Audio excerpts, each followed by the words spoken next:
lot of them are just overweight, fat guys. Their fights are boring, they don't even speak English, I feel like that should be a criteria. You speak English, then you could be in the UFC. That's just how I would run it, Saw some people online saying you're a heavyweight Colby Covington. What do you make of that, and do you agree with that assessment? Did Colby ever get the belt?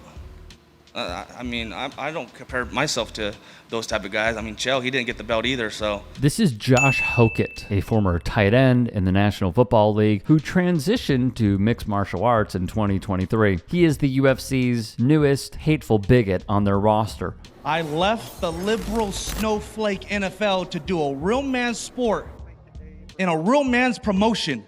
And here I am doing just that by earning this UFC contract. I've been chewed up and spit out, and I continue to find a way. And I will find a way to that UFC gold. Mark my words. Sex traffickers, pedophiles, rapists. Hell, you can even throw the transgenders in there. Line them all up. And one by one, I give them a good old American beatdown inside the octagon to show the world that there's consequences for these types of behaviors in America. We reiterate, an unapologetic bigot. Take what he put on Twitter, for example, when he came across a picture of Torres Finney, a 5'8" middleweight in the Ultimate Fighting Championship. He equated the fighter to a gorilla. This is what Dana White has enabled in his time as the head of the UFC. Aside from, striking his wife twice on New Year's Eve in Cabo San Lucas, Mexico, at a nightclub called Squid Row. Maybe on second thought, it actually makes sense. White, a domestic abuser, allows his sport to be used for another abuser who has allegedly essayed over 20 women in Donald John Trump, the Republican president of the United States, and a man who also appears to be besties with one Jeffrey Epstein. It actually makes total sense. Now, there's a few things to address with Josh Hokit. All right, let's start here. He claims, I left the liberal snowflake NFL to do a real man's sport. Meanwhile, MMAfighting.com recaps his football career. Hokit, a former college football and wrestling standout, was signed as an undrafted free agent by the San Francisco 49ers in 2020. After an on and off 2-year stint with the Niners, he would sign with the Arizona Cardinals for just 5 days before being waived, thus ending his football career. What's also rather striking is how he frames the National Football League as liberal, which is hilarious. Because if you have been following my work on the subject, if you have been following really any events that have taken place throughout time, you would know that is not accurate at all, in the slightest whatsoever. Overall, NFL owners overwhelmingly favored conservative candidates during the election cycle. Out of the 24 owners who made partisan contributions, 16 primarily supported Republican candidates, super PACs, and joint fundraising committees, wrote CEOTodayMagazine.com. USA Today Sports' analysis reveals that approximately 83% of total contributions from NFL owners were directed toward conservative candidates and causes, a figure largely driven by Rob Walton's substantial Republican donations. And by the way, the Waltons, Rob Walton, that is the Walmart family. Yeah. And you know who one of the Waltons are married to? Stan Kroenke, the owner of the Denver Nuggets, the owner of Arsenal Football Club, and the owner of the LA Rams. The rich get richer while we get poorer. But yeah, those guys, so incredibly liberal. The liberal NFL. If you want to call San Francisco a lib city, you could. You very well could. But to call the National Football League liberal is like calling you patriotic.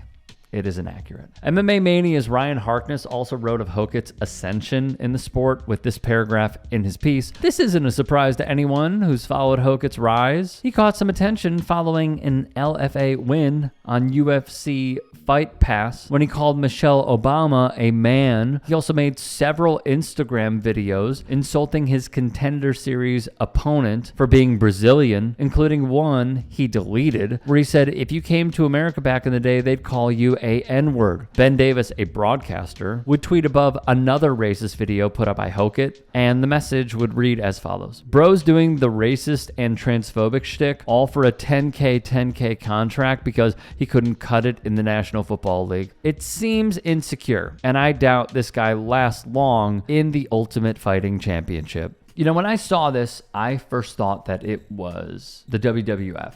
I saw Josh Hokit clearly trying his best to get in the good graces of conservative sports fans by going like Hulkamania Josh Hokit style. And he's wearing the garb to just bat signal out there. And really, the sport doesn't need it. The sport has an abundance of conservative MAGA personalities. The Trump team used the Ultimate Fighting Championship in order to win over fans.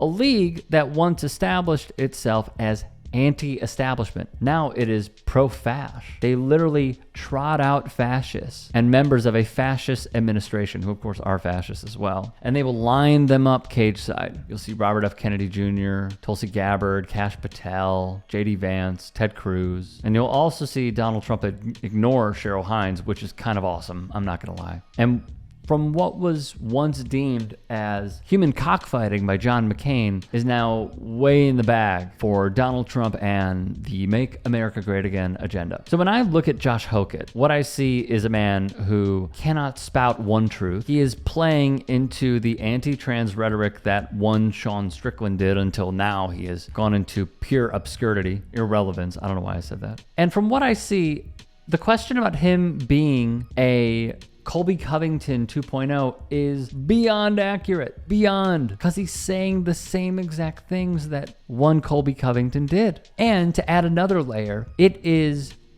dangerous to say pedos and,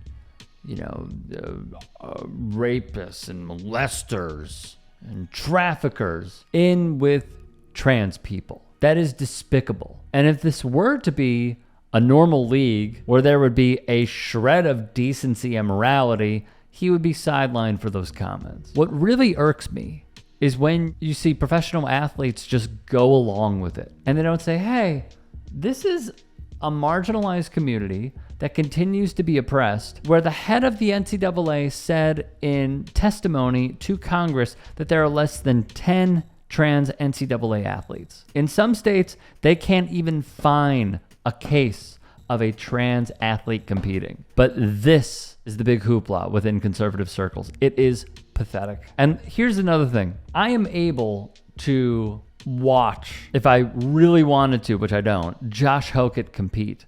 There will be others who will now, because we have seen this song and dance over and over again in combat sports, say something ridiculous, get people to watch, boost your numbers, get signed. It is quite literally what Colby Covington admitted to doing. He admitted to selling out and becoming a full-blown racist. Maybe he was always like that. But he admitted that his entire act was just that, an act. And it helped him gain longevity within the UFC. So if you want to know where their business practices lie, there are a ton of examples. The newest one is this individual that you just learned about.